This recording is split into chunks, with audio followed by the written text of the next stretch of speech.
Hello everybody, my name is Brian Campbell and I am the program lead in Anthropology. In short, I am the person who designs the BA Honours Anthropology course, or in layman's speak, I get to decide what you'd study here. On any normal occasion, I'd start this open day talk by welcoming you to the University of Plymouth and thanking you for your trip. Well, this isn't a normal occasion, of course, so I'll start by welcoming you to my office, which is also my box room, and hoping that you're all well. Over the next 30 minutes or so, we'll be answering these three questions. First, what is it that anthropologists do? How do they earn their daily bread, in other words? Second, what does anthropology at Plymouth look like? What would I be doing if I decide to study here at Plymouth starting September? And lastly, and perhaps most importantly, why study anthropology in the first place? Why is anthropology relevant in this day and age? Okay then, so anthropologists, in short, study people. We tend to compare different societies and cultures in order to find out what makes us different and what we have in common as humans. But that's something you probably knew already. What you probably didn't know is how we go about studying different cultures. Unlike other disciplines which tend to focus on, questionnaires or surveys or big qualitative censuses, we feel that the best way to get to know a society, to get to learn a culture, is to go there, live with the people you want to study for a very long time. This is a method that is largely unique to us as anthropologists, and we call it participant observation. And the best way to illustrate this point is by telling you a little bit about what I do as an anthropologist. I work in a little town called Ceuta. You've probably never heard of this. Well, if you did, 5 stars. Now let's show you a map. The orange blob there at the top, there's Spain. And at the bottom of Spain, there's another little part of the United Kingdom. That's Gibraltar. Spain wants it back. The UK probably won't give it back. But if you cross the Straits of Gibraltar, you'll find a rather similar situation. There is a little bit of territory there that belongs to Spain. That's the town of Ceuta. Morocco wants it back. Spain probably won't give it back. Now, anthropologists are of course famous for studying exotic tribes in forgotten and hostile places of the world. Well, that's entirely true, in fact, and many nowadays still do research with such people. In fact, one of the people who will be teaching you here at Plymouth is a specialist in shamanism and land rights amongst the Batak of Malaysia. Or you could be clever like me and instead decide to do fieldwork in a beautiful Mediterranean town. 18 months of sitting on a beach. 18 months of drinking nice wine and eating beautiful Spanish food. But I am getting ahead of myself. Back to the topic at hand. Here's Ceuta. As you can see, it's not a very big place. And those green hills there in the distance? Well, that's already Morocco. At night, the border looks quite majestic, like this golden snake slithering through the dark landscape.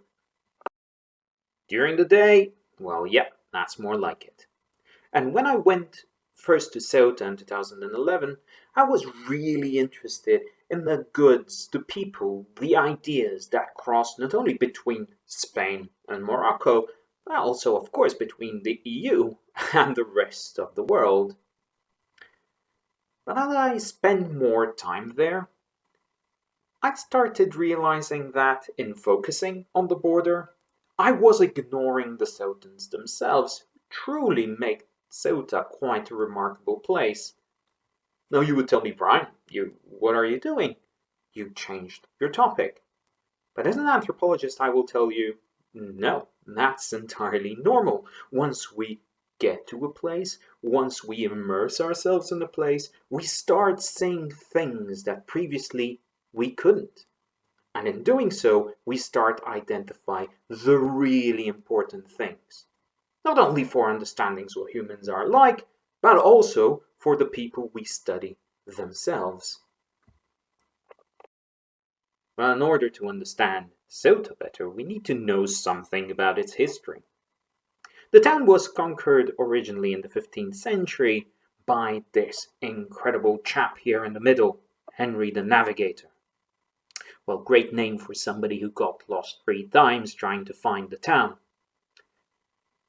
Now, Henry wanted to use Ceuta as a base to extend the Crusades onto Africa and spread Christianity again on the African mainland. It didn't work that way. Ceuta became a very, very poor town, constantly under attack and constantly running out of supplies. All of this changed in the 20th century, when Spain managed to colonize northern Morocco. Suddenly, sleepy Ceuta became one of the most important ports in the Western Mediterranean. Its population exploded. You have soldiers and workers flocking to the town from both Spain and Morocco. You have traders, Jewish traders and Hindu traders coming in from Gibraltar and from all across the Mediterranean. And these communities, the Jewish, the Christian, the Muslim, and the Hindu, still live in the town today. And as time went by, I became very interested in how these people live together, how they coexist, how they cohabit in such a small town in something they call convivencia. And how do they do that? Well, by sharing ritual and visiting each other's holy spaces. I had never seen anything like that in all my life, and I thought it was really fascinating. Let me just give you an example. So, in the end of summer, the Hindu community celebrates the feast of Ganesha. They take the god out into the town, marching and dancing along the way. But the most important part of the procession is when they visit the shrine of the Lady of Africa. She is one of the most important and powerful icons for Christians. The Hindus come in and they're welcomed by Christians, and then little boys clamber up that Baroque statue and crown the Virgin with lotus flowers. In turn, the priests and the Christians bless the Hindus. They sing together and eat together. And it is these little rituals of convivencia, these grassroots attempts at living together, that really formed the cement of the town's multiculturalism. But there are many similar examples that make Ceuta such a colorful place to be in. In Good Friday, for example, the Christians do take the Christ of Medinaceli, this very miraculous statue, around the town in a very solemn procession. And I was always surprised that the Medinaceli always visits the mosques, where he is welcomed by local Muslims. And again, Christians and Muslims use the opportunity to wish each other well, eat together, converse. And again, it is this grassroots form of solidarity that made Ceuta so special. Now, there are little hiccups, of course. Once, for example, the president of the town, the guy with the blue suit there, knocked a candle during a very important ritual and nearly burned the Hindu temple down. In another case, Christians and Hindus ate the food that Muslims needed to break the fast. They weren't happy about this. That said, however, most rituals are seen by Ceuta as the ultimate proof that all of Ceuta's religious communities can live together in peace. They're compatible with each other, and most importantly, they're all very viable ways in which somebody can be Spanish. Now, I have been doing research in Ceuta for close to 10 years now, and I am sad to report that this beautiful coexistence is slowly crumbling down. An increasing number of Muslims say that, yeah, it's great to eat together, it's great to play together, it's great to pray together. But has this improved their socioeconomic status? They are right in saying that Muslims are the weakest and poorest ethnic group in the town. They are also increasingly reporting that despite it all, their Spanishness is still held under a lot of suspicion, and many of them have to take part in embarrassing rituals like the one depicted in this picture.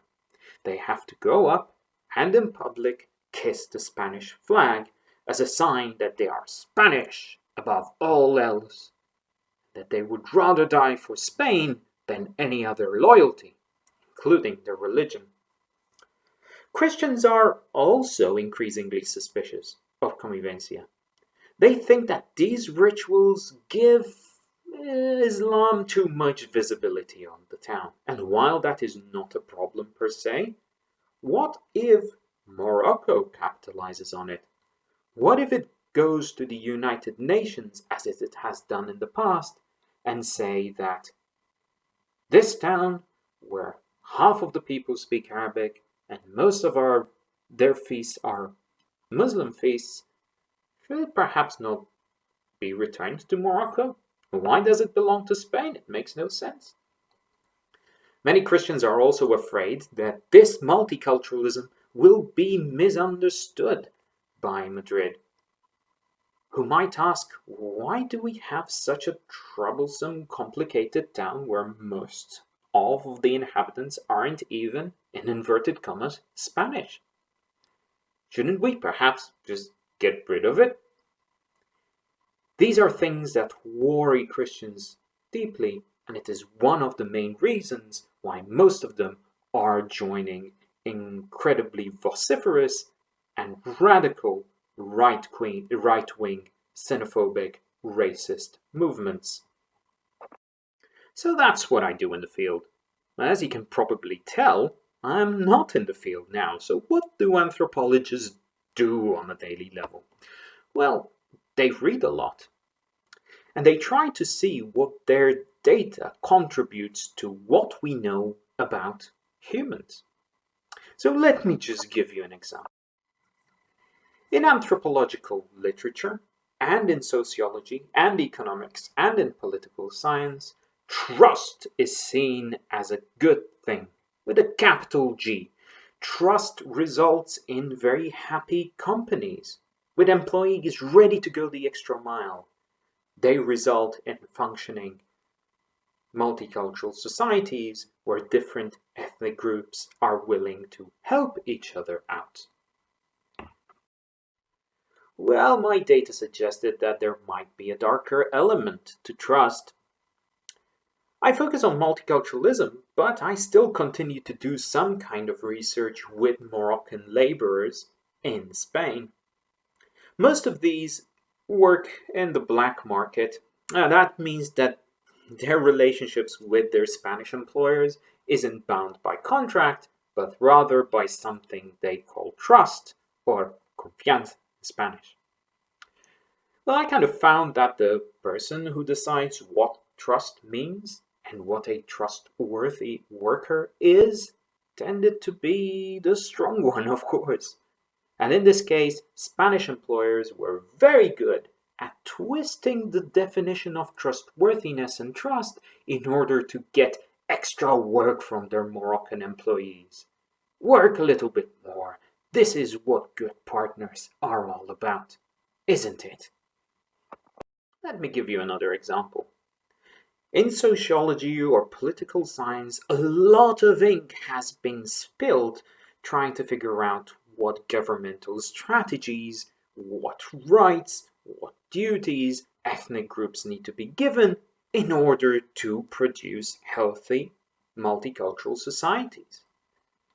Well, what we kind of learn by doing research in SOTA is that the real glue of multiculturalism seems to come not from top down, but rather from bottom up.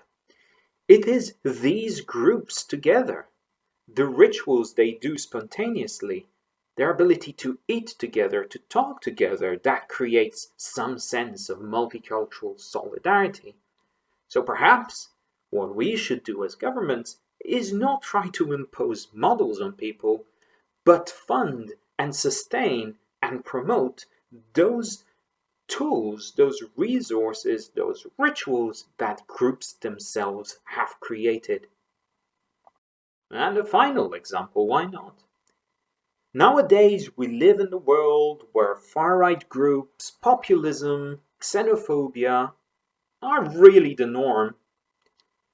Now, most social scientists, including anthropologists, of course, tend to dismiss people who support these movements as just, stupid, racist.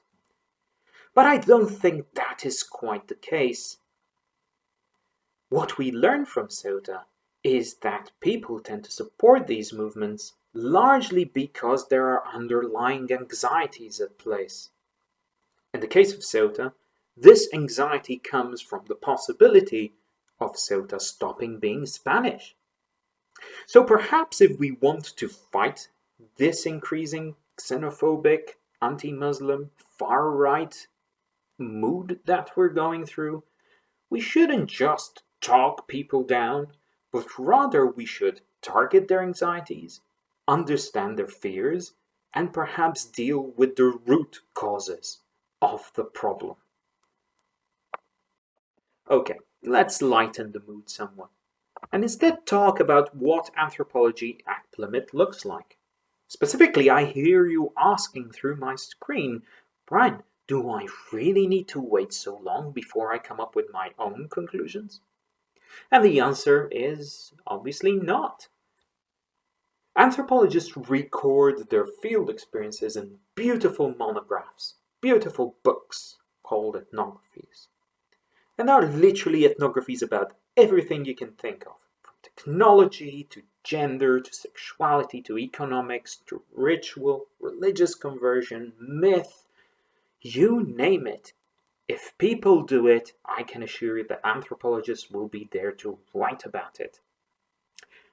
Now, we tend to read a lot of ethnography during our courses, and we tend to compare those ethnographies in order to find out what humans are really like, what humans share in common. We will start slow, of course.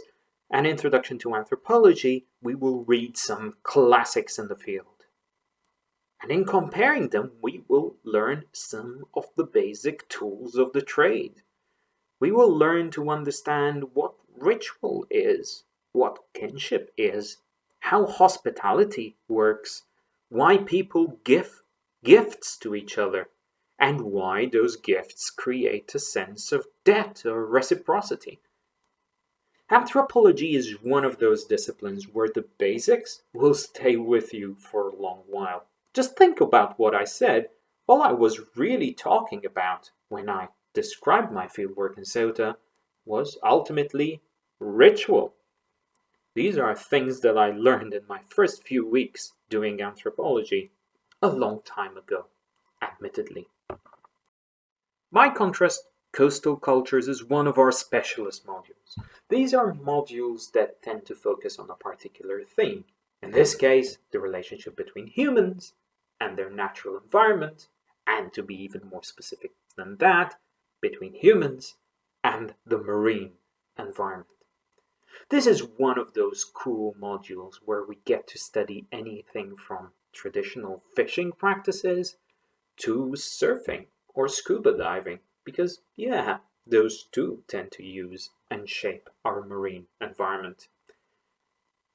In this module, we also kind of examine how cultural attitudes to nature tend to affect the way we use it and manage it. So, for example, a culture that sees the natural environment as imbued with spirits, as imbued with powerful beings that you need to negotiate with, tend to have a very different attitude than, say, Western societies that see the natural environment in terms of resources which we can exploit. The anthropology of business is another one of these thematic modules. Here we explore different ways in which people use their environment to make a living. We compare anything from hunter-gatherers down to industrial societies and modern zero-hour contract gig economies. In doing so, we tend to ask some pretty pressing questions. What is money? How do objects gain value? What is the difference between a gift and a commodity? And most importantly, are people really maximizing self-interested beings? Anthropologists tend to have a lot to say about that. Just as they have a lot to say about the body. And in fact, different cultures have very different ways of using and understanding their own bodies. This is one of those cool modules where we get to study things like tattoos, where we get to inquire about gender and sexuality, where we get to examine all sorts of bodily modifications, from ritual scarring to bodybuilding, really. We also get to inquire about how bodies know things. And we get to question the very basic assumption that there are only 5 senses. Tell that to a shaman whose main sense of the truth might come from divine, supernatural experience. For example. But I keep getting ahead of myself. Perhaps I should be telling you a little bit about what makes anthropology at Plymouth unique and different from anthropology at any other university. The first thing is that all of our modules are assessed through coursework. That's right, there are no exams with us here at Plymouth. And the reason for that is simple. I just simply think that exams do not quite adequately reflect the conditions that you will be encountering in your working life. And let's face it, they're stressful things. We do not think that stress and learning go hand in hand. The second thing that makes us particularly unique here is that we try to keep our cohorts small. 10 to 15 students with a cap on 15 students. Now these small groups enable us to do many different things. First, it allows us to give you some of the most important books that you will need throughout your course. It also allows us to do vocational training with you, to send you to shadow anthropologists or work for NGOs or other institutions for a brief amount of time. This obviously gives you a fair bit of experience, but it also serves a greater purpose. Most employers simply do not know much about anthropology. And by doing some vocational training, they will learn about you just as much as you will learn about them. It gives us an idea of what anthropologists do and why they should have one on their payroll. The small groups enable us to live up to our philosophy that in Plymouth we learn by doing. From the get-go, you get to be an anthropologist, not just study about them. In the second semester of our first year, we have this module where we see a little ethnographic project from start to finish. We write a research proposal, go through real ethical clearance, meet real people, and write about them. And I'm always surprised by the sophistication of the projects that my students come up with. As we speak, our first year students are doing research on, say, pub etiquette. Another student is writing a history of tattoo art in Plymouth, while another one is doing a lot of work with historical reenactors. Just the other day, he walked in class with bows and arrows that he himself made with his informants. I had to send him out, of course. This is a question of risk and safety, after all. But the small groups also allow you to be an active and involved member of anthropology at Plymouth. This is a young course. It's still being shaped, but we insist that students are there to help us shape it and set it up. There are loads of projects in the works. We just started our Instagram page. Soon we will launch our Anthropology Society, which will be in charge of all sorts of activities, from ethnic meals to film nights.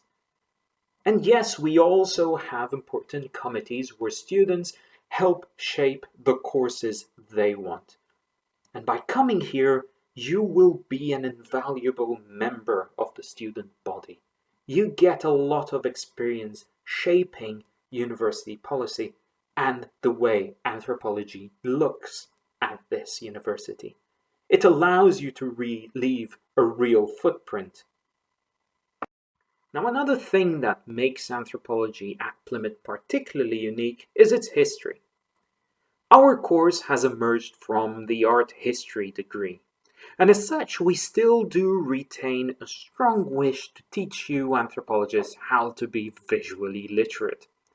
This is the ability to read images, to describe material objects, particularly in problematic conditions, like in museum contexts, for example.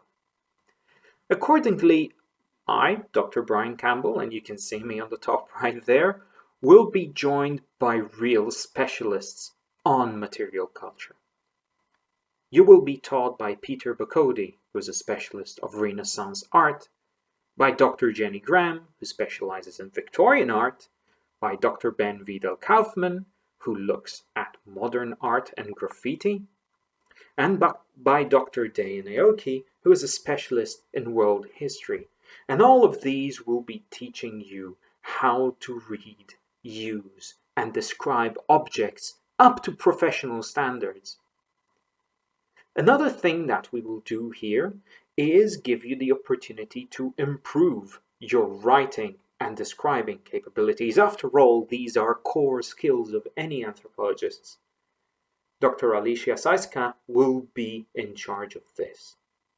And yes, I do have to emphasize that one of the most important skills that anthropologists have is their ability to describe, write, and communicate effectively.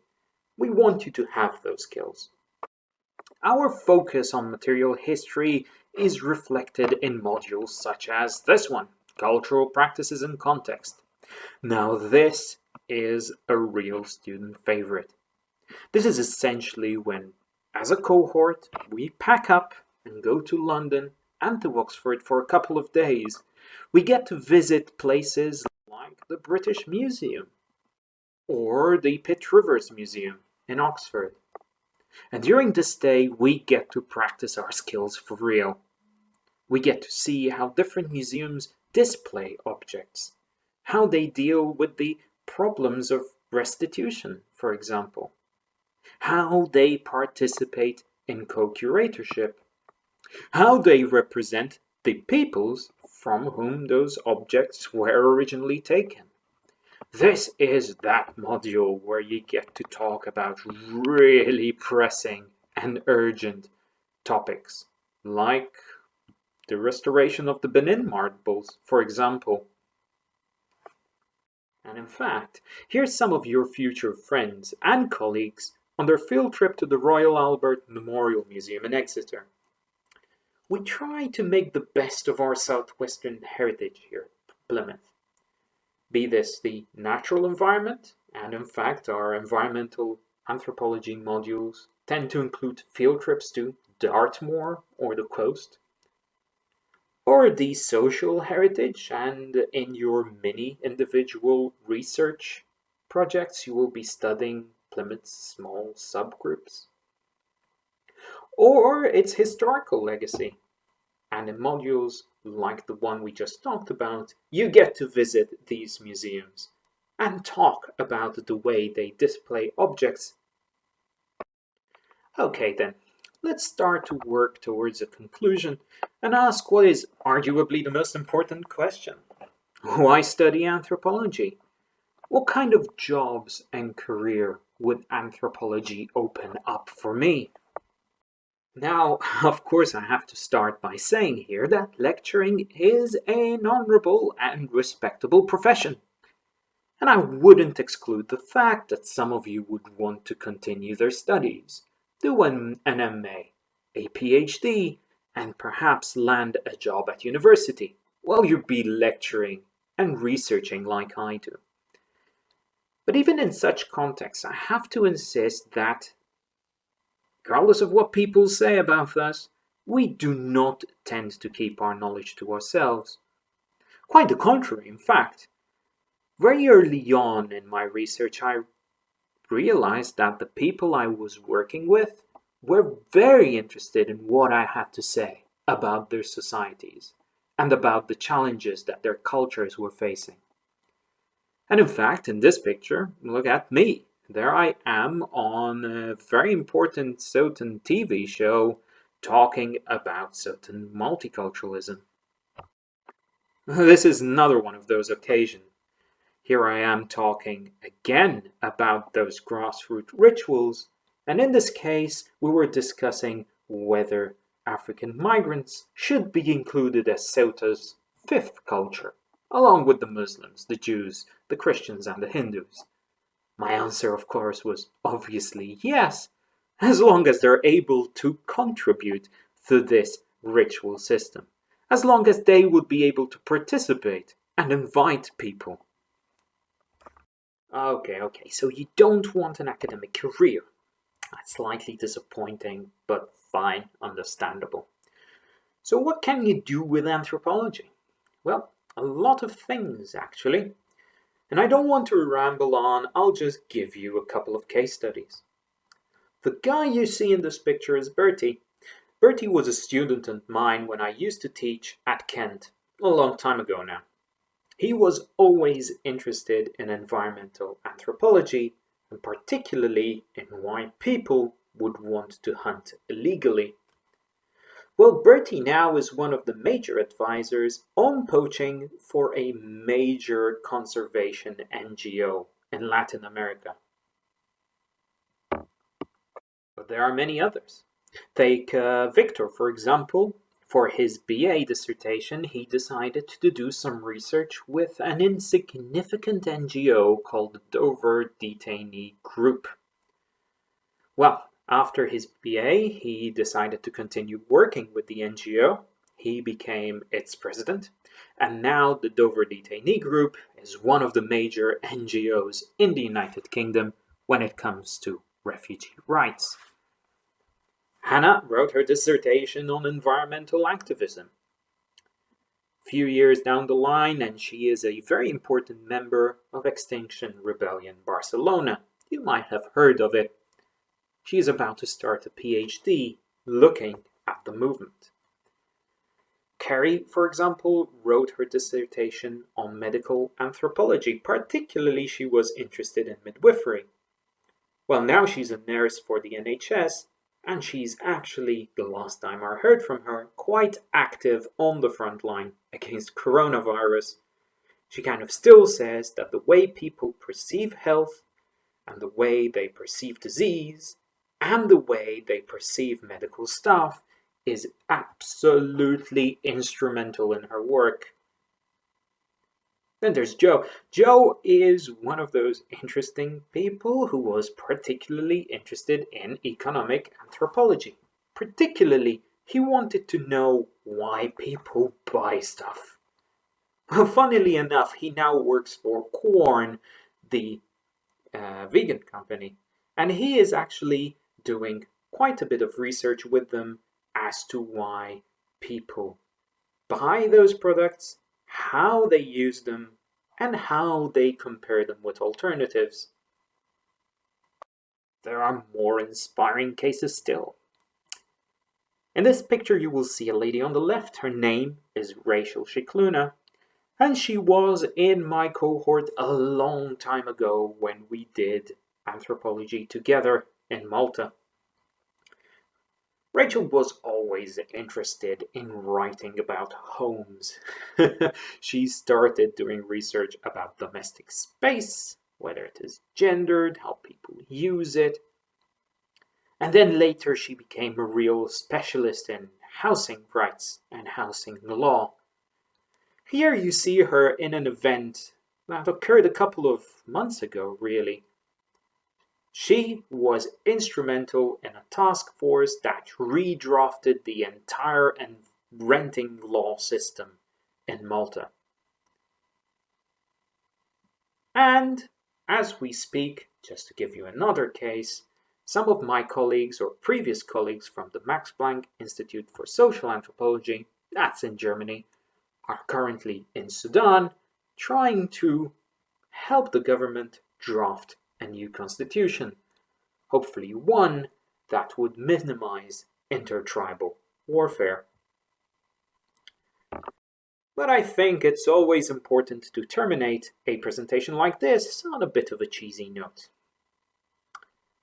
The guy there in the picture, that's good old Hercules. He's a bit like the Arnold Schwarzenegger of Greek myth. And here he is depicted doing something quite impossible. He is pushing apart the Straits of Gibraltar's two mountains, things that the people who set out the challenge thought were simply immovable.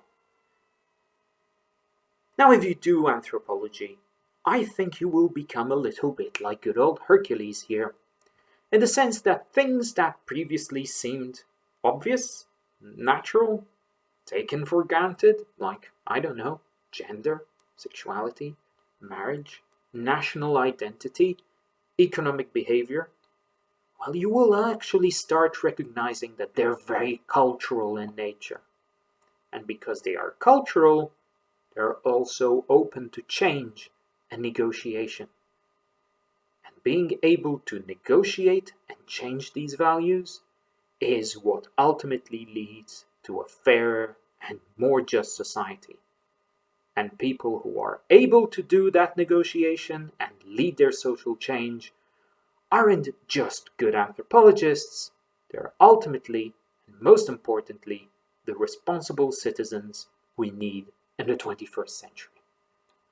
So thank you very much for listening, everybody. If you have any questions, please do not hesitate to ask by dropping into the Zoom session. Thank you, stay safe, stay healthy. Thank you, stay safe, stay healthy, and do anthropology.